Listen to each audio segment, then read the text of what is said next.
You're listening to Head Voice, bringing you inside the minds of the best in contemporary a cappella. I'm Evan. And I'm Kayla, and this week we have Ryan Hannon on the show from the Nor'easters. In this episode, we talked a little bit about soloing and choreography and stage presence. This is the first episode of many to come. We hope you enjoy. So we're here with Mr. Ryan Hannon. Hello. And we're so excited to have him here. Ryan, would you like to start us off with a little introduction? Oh, thank you. It would be my pleasure. So I go to Northeastern University and I sing in the Nor'easters. I sing tenor too, and I'm originally from Cheshire, Connecticut. I am a fourth year at Northeastern. I'll be there for 5. I am a cell molecular biology major with a music minor.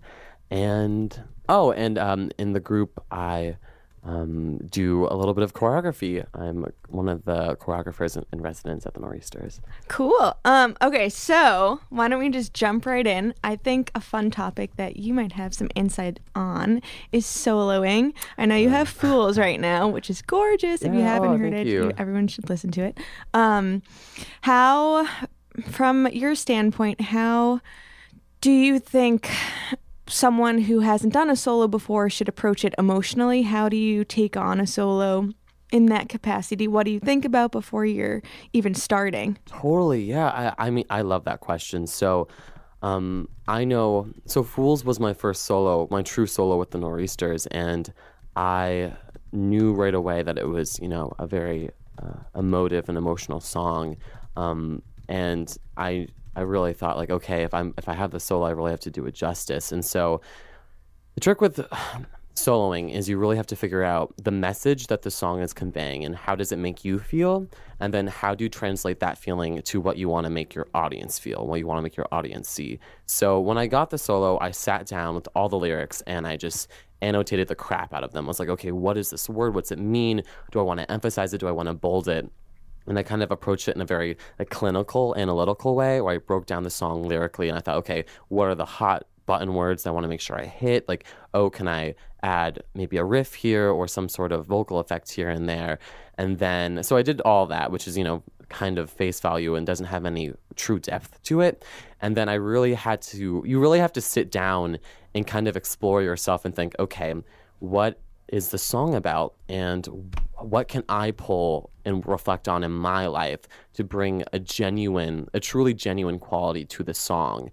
And so Fools, for those who don't know it, it's by Troye Sivan.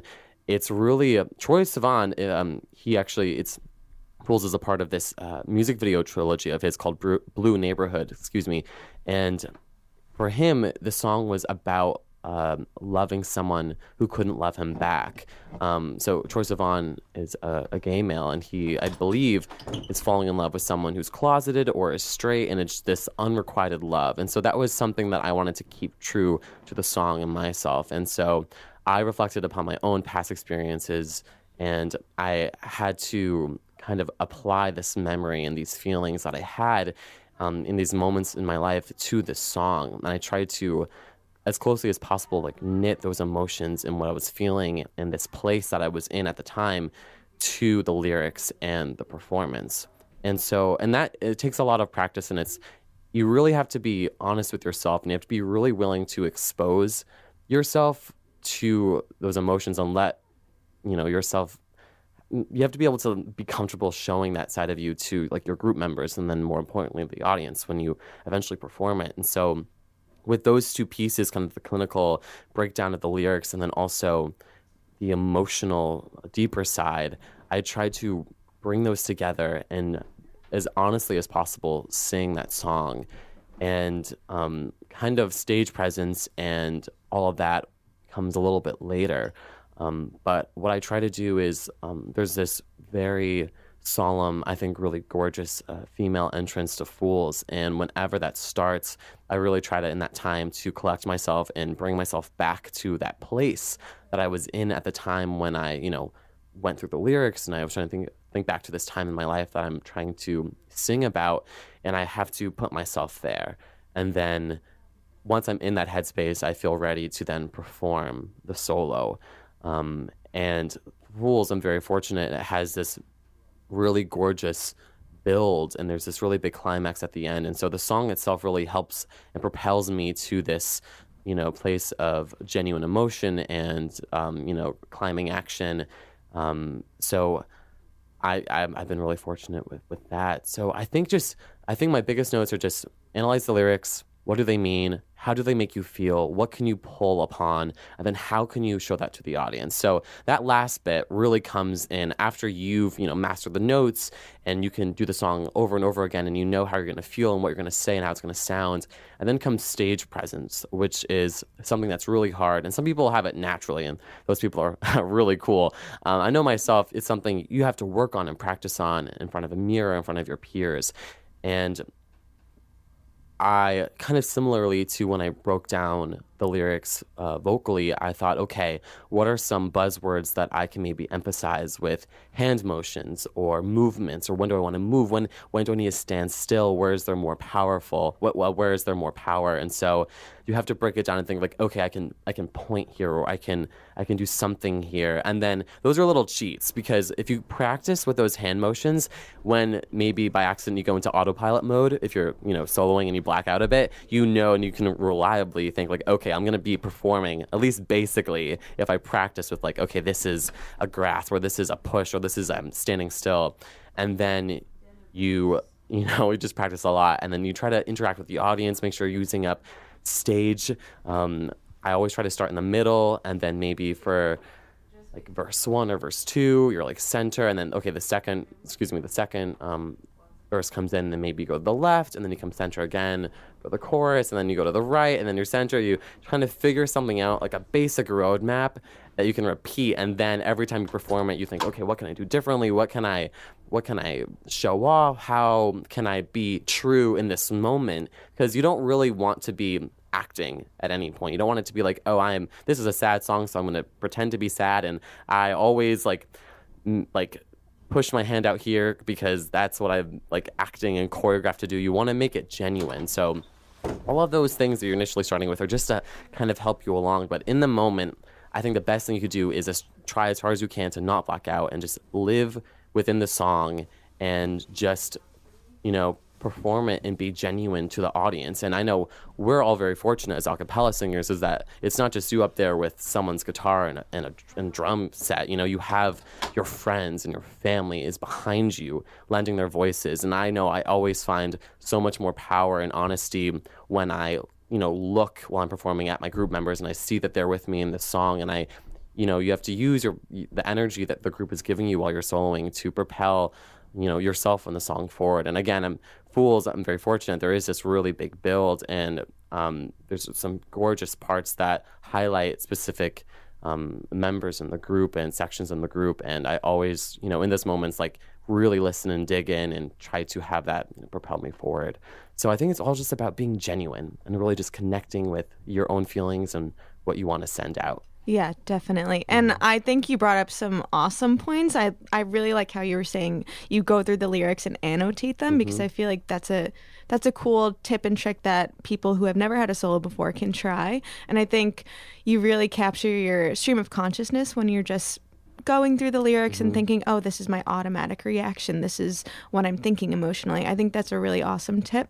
And then the second thing about having a story to refer to when you're performing. I know a lot of the time when people are doing a solo, they sort of choose, okay, this is a sad song, or this is an angry song, or they'll pick like a narrow down to a specific emotion. And that's really important, but you can tell if you're watching someone, if they're just trying to relay this emotion, but they don't have a connection or aren't thinking of a story to back it up, it's not as genuine as it could be. So I loved what you were saying about having the story to back it up. And it was for Fools, actually. So it is about unrequited love. And yeah. I studied abroad the semester before, and came back and got the solo. But when I was abroad, it was really the first time I felt really comfortable with myself. And I was like, you know what, Ryan, like, you're ready to date someone. Like, just put yourself out there. You're abroad. Like, Europe is your oyster. Like, let loose, right? And so I ended up, developing a lot of strong feelings for this individual. And I really put myself on the line there. And they ended up just, dashing my heart against the rocks.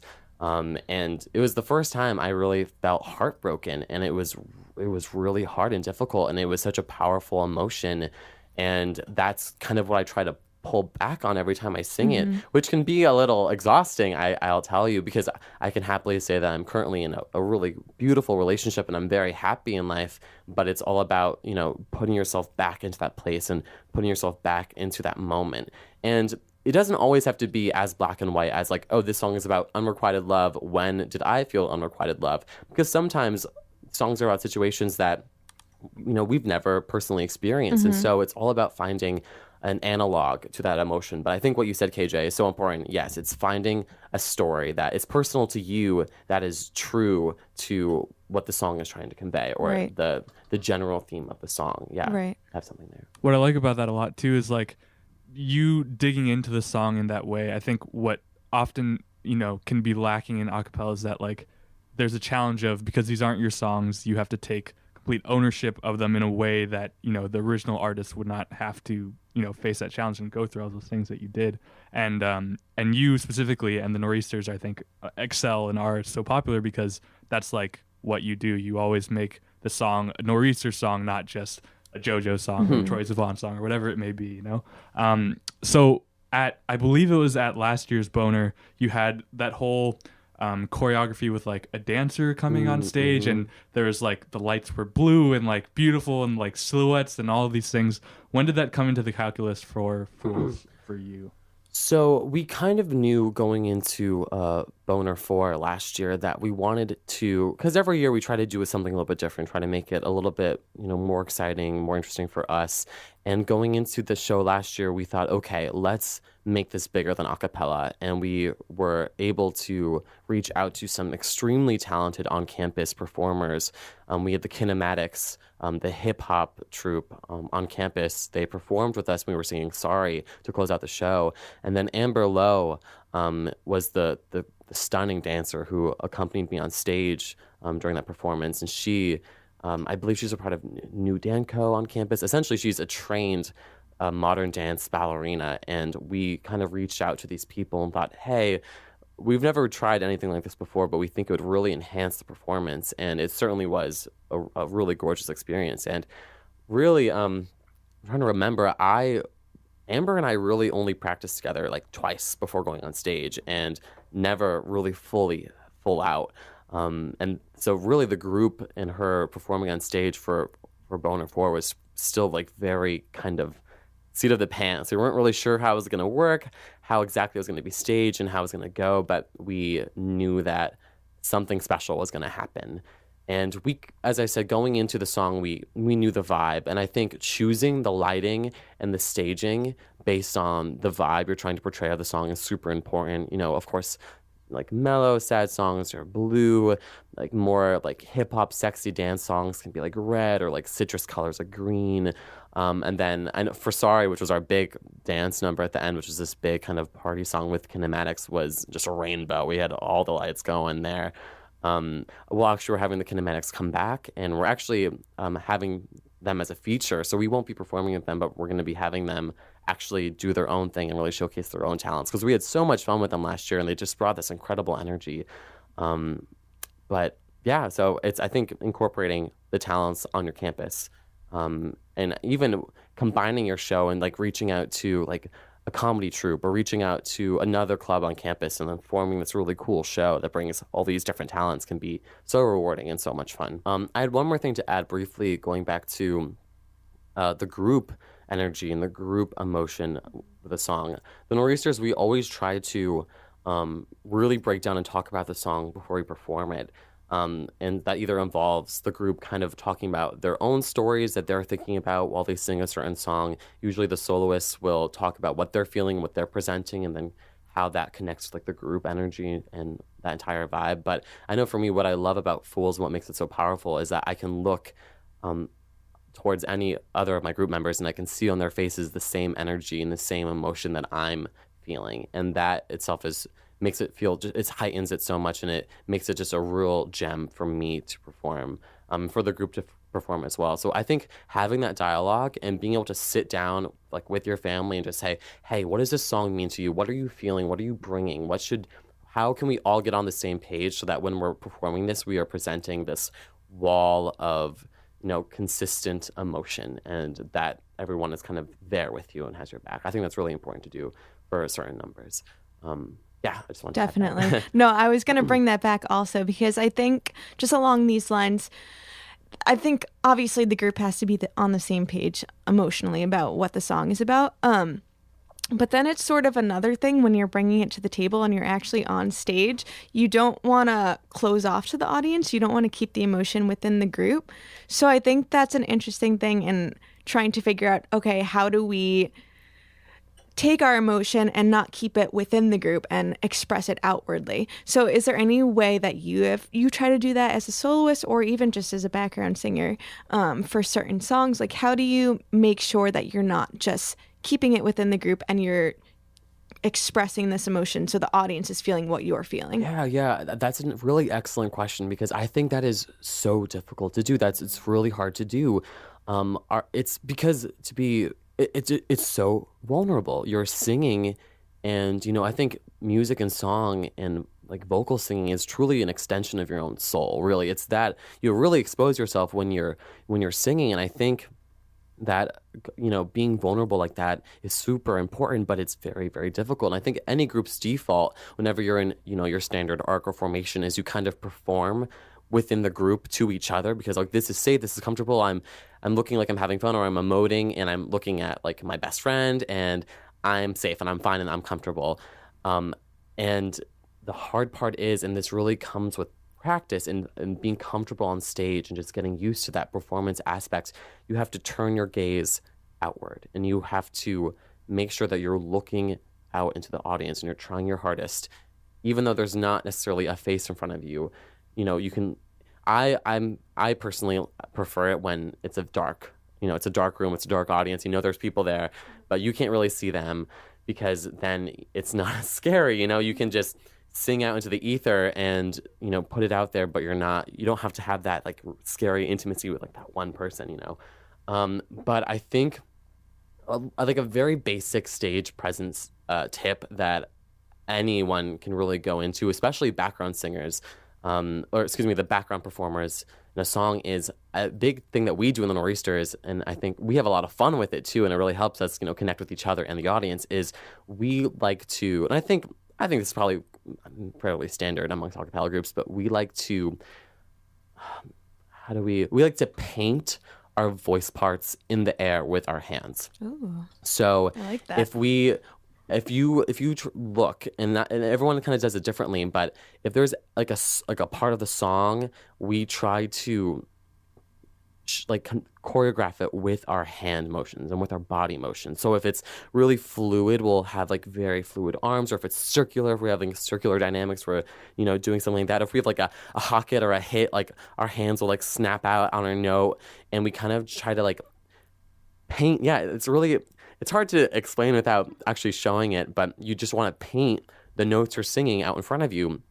And it inherently makes you move, and it makes you interesting. You're not just standing still with a mic singing your part. You are actively bringing your own physicality to your voice part, into the music, and it makes it interesting for you. Like, oh, this is a stunning part that I want the audience to see and hear. Like, I'm going to really be like a extended arm, or like this is like really like solemn or close, and that sort of motion on stage and getting used to moving and dancing. Because in a way, again, you never want to black out, but if you have this habit, and it kind of starts in rehearsal of painting your voice part and really having motion while you're singing, then your default on stage will be that motion. It will be what you rehearsed. And I think it's really easy then at that point to just even look in the direction of the audience and do that. And then there you go, you have some basic stage presence. And then if you throw the emotion on top of that, whatever the song is, on top of, that movement, and then you collectively as a group will have this powerful cohesion. And then the soloist kind of in front, it's the focal point and they tie it together. But it's kind of like a quick and dirty way to have some motion on stage without just being totally static and boring, or just like rocking back and forth the entire time. Like having, really just showcasing your part and thinking to yourself, like, my voice part, what I'm singing is the most interesting thing in the world. And of course you have to remember balance and blend. But if you think like this, the audience needs to see and hear this, and still, showcasing that in your own special way and having fun with I think that's honestly the most important thing, having fun with whatever song it is, and just remembering that you're in an a cappella group because you live to perform and share the music. And some of the most exciting things are getting off the stage after the show and being like, wow, like that's incredible. I can't wait till I can do that again. And so just living in that moment and just having fun and performing the crap out of your songs, that's the best piece of advice I can probably give. I think, no, definitely. And like aka arms are definitely a thing. I know I'm like flailing when I'm on the stage and I'm like, why am I moving like that? But I love the term painting your voice part, and I wish you guys could see Ryan right now because he's everything he's saying he's actually visually doing, which is like fun, really fun to watch. But I think this is a good segue into your choreo experience because you're a little ballerina over here. Oh my god, hardly. So yeah, you did the ICCA set for Narrators this semester.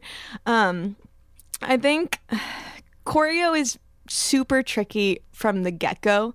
I think because groups don't have many opportunities to do it, it's just a very challenging beast to like start to even like get around with your group. There's so many factors that are involved.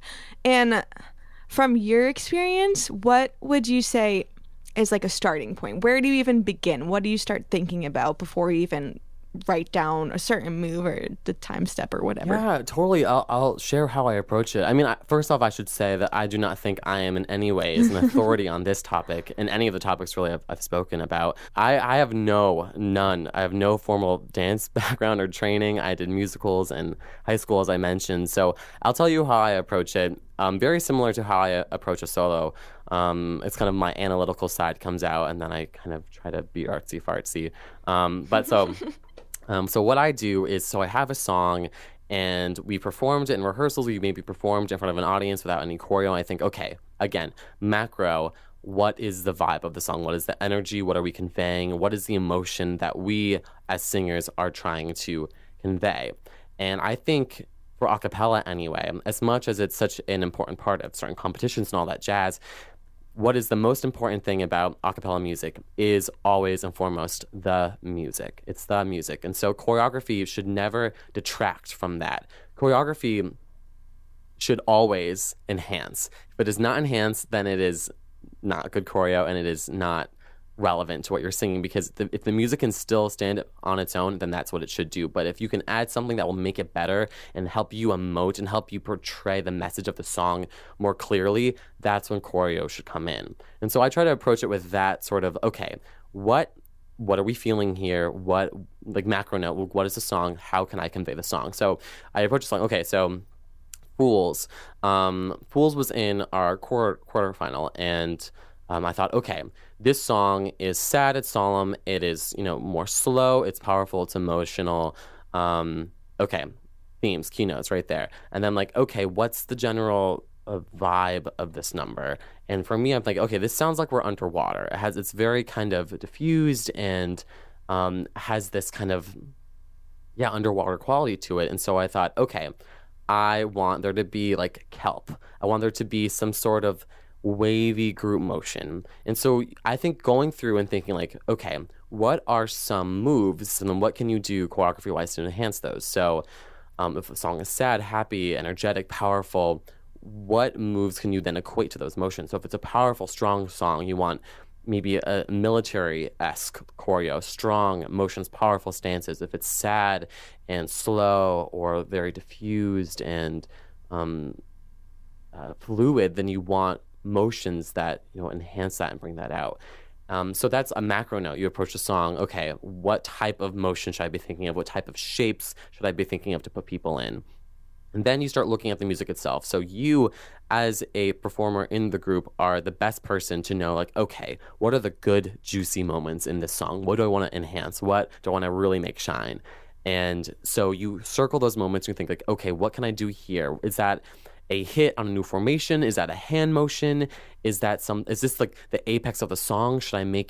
Should it be an arc? How can I showcase the soloist here? Or girls are doing something really cool. They need to be the focal point. The guys are doing something really good. So really going down, breaking up the song and thinking like, okay, where should everyone be? What are the major parts to hit? And what's the vibe? And then really kind of the bare bones of it is I just sit down with a sheet of paper and I throw X's down. And I think like, okay, I want this to be 3 lines, or I want this to be a circle, or I want this to be an inverted triangle. And then you start there and you just put down X's and you think like, okay, the next move. So for the Nor'easters anyway, we are not dancers. Like I'd say our choreo is effective, but we are not. I don't think we will ever get best choreo because that's not our thing. We don't do it really well. But our little trick, and I think it can apply to everyone because, as I said, like I think our choreo is like relatively rudimentary. Our thing is like, okay, we're in a formation. How do we get to the next formation? And how do we get to that another formation? And those formations are like, okay, this is a part we want to emphasize. This is another part we want to emphasize.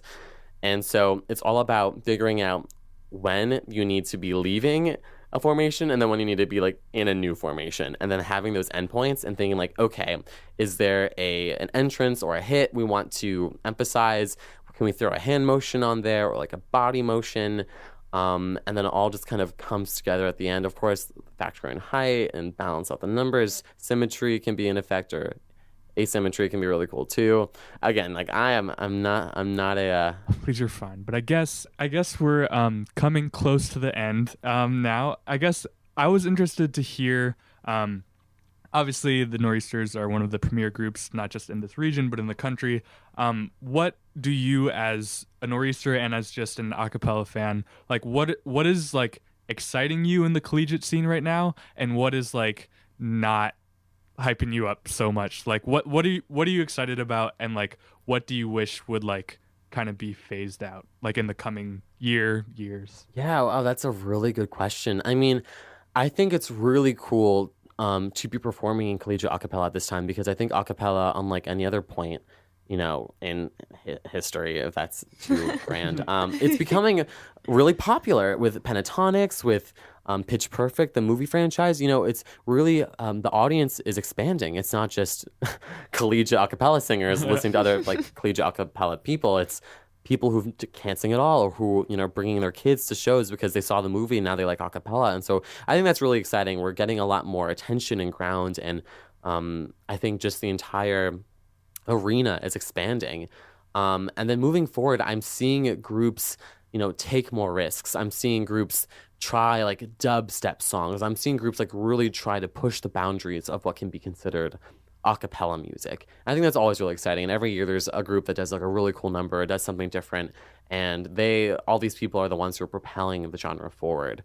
So I like to see that. And I also, in the Nor'easters, I'm a huge proponent of the intercampus relations and like bringing other talented like artists into your shows. We are so fortunate to have these really talented dancers on campus, and we love featuring them at big shows like Boner because it really brings this attention to your performance, and it makes it less of an a cappella show and more of this like concert. It's more of an experience. It's more of this something that's bigger than just a cappella, and I think that can be really, really cool. And also, I've seen, in the face of this political climate, a cappella can be political and it can be very powerful. And as collegiate singers, we know how this music can bring us all together as a community and as a family. And then sharing that with the world and with our country, and, using it to unite people who can feel so ostracized, I think that's really powerful. I'm thinking specifically about, I think it was during the Women's March, there was this group of girls who were singing this piece a cappella, who were each from different colleges and different a cappella groups, but they all rehearsed their parts independently and came together, and it went viral. This gorgeous, song, and what it meant and what it stood for, and that's really cool. So I think remembering how powerful music can be and how important it is and how beautiful it is in this disheartening, political climate can be just so beautiful. So that's something I'm looking forward to, and that's something I love. As for old stuff, that's hard to say because it really depends on the group and all that jazz. And I'm never one to say like, oh, this is bad. You're not doing a cappella the right way, because I don't think there is a wrong way. But I think people need to find what makes your group special. What makes your group special? What do you have? What vocalist do you have? What can you bring? What genre are you singing? What can you do to make it your own? Because I think that's something that that discourages me, or doesn't discourage me. I don't like to see is if I see blatant copying and pasting of a cappella performance. And it's kind of natural. It happens all the time in society with like baby names, but you'll see like the winner of like a set or someone who does something really well, and then the next year, you know, all your outfits are the same color as that group, or now your choreo is different, or I think I can pick out groups that are pretending to be a group that they are not. And I think that's really obvious. And I see groups who, no matter what season it is, they will perform their style and their thing and their like gig and their bit, and they kill it, and it looks fantastic, and it's theirs, and they own it, and they slay it. But groups that are trying so hard to be something that they are not, or to think they have to fit this pigeonhole of like what's good a cappella, like what's the best, and then they aren't true to themselves anymore. That's when you lose that genuine quality, use that sense of personalness and that thing that makes your group special and makes it stand out and makes it yours. If you try to be something else, then you're just going to be a copy. And I think that's so boring. So I think that's something I wish I could see phase away, but I don't know if that's going to happen anytime soon. But yeah, I think it's a really exciting time to be singing collegiate a cappella right now. Cool. Well, I think that wraps everything up for this evening. Thank you, Ryan, so much for coming and podcasting with us on Head Voice. It was a pleasure and an honor, really. Thank you so much, you both, for having me. It was our pleasure. Join us next week for a new episode of Head Voice. I know that I let you down.